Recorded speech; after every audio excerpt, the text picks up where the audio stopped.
അവർ react ചെയ്യും, ഉറപ്പായിട്ട് react ചെയ്യും. ഇത് കേരള പോലെ അല്ലല്ലോ, ഇത് നമ്മുടെ ഇവിടെ. കാരണം നമുക്ക് ഒഫീഷ്യൽസും മജോറിറ്റി ഒക്കെ നമ്മളുടെ കൂടെയൊന്നും അല്ല.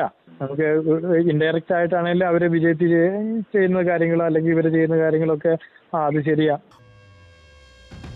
മതപരിവർത്തനവും മനുഷ്യക്കടത്തും വ്യാജമായി ആരോപിച്ച ഛത്തീസ്ഗഡിൽ മലയാളികളായ 2 കന്യാസ്ത്രീകൾ അറസ്റ്റിലായിട്ട് അധികമായിട്ടില്ല.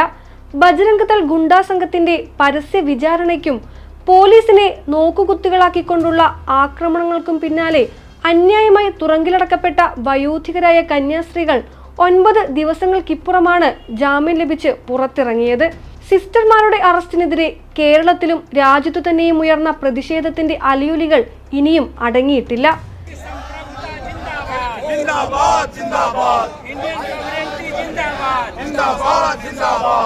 പക്ഷേ ബജ്രംഗ് ദൾ അവരുടെ കൊലവിളി അവസാനിപ്പിച്ചിട്ടില്ലെന്ന് തെളിയുകയാണ്. ഒഡീസ സംഘപരിവാറിന്റെ മറ്റൊരു പരീക്ഷണശാലയായിക്കൊണ്ടിരിക്കുകയാണ്. ഞങ്ങളുടെ ആവശ്യം കേന്ദ്ര സർക്കാർ അടിയന്തരമായി ഇടപെടണം. ഇത് ഭരണഘടന നൽകുന്ന മൗലിക അവകാശങ്ങളുടെ, വിശ്വാസ അവകാശങ്ങളുടെ ലംഘനമാണ്, അഭിപ്രായ സ്വാതന്ത്ര്യത്തിന്റെ ലംഘനമാണ്.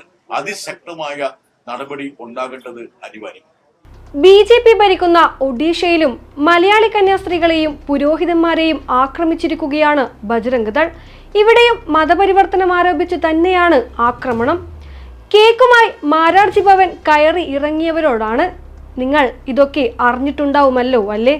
ഇങ്ങനെയാണെങ്കിൽ അടുത്ത കേക്കും ഉടൻ റെഡിയാക്കി വയ്ക്കേണ്ടി വരും.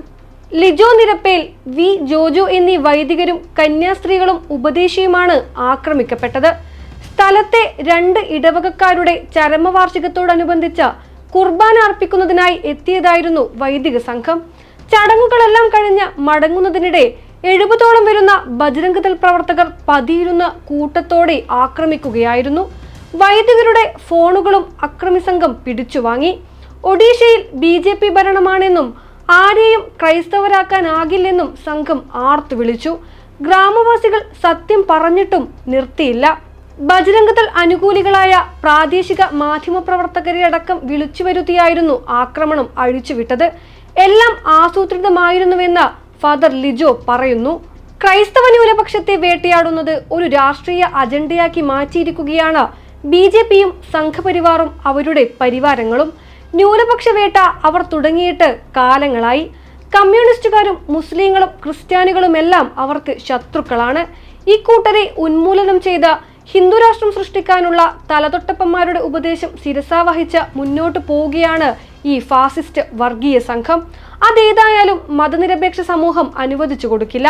ജനാധിപത്യത്തെ കശാപ്പു ചെയ്യുന്ന നീക്കങ്ങളെയെല്ലാം ശക്തമായി പ്രതിരോധിക്കുക തന്നെ ചെയ്യും.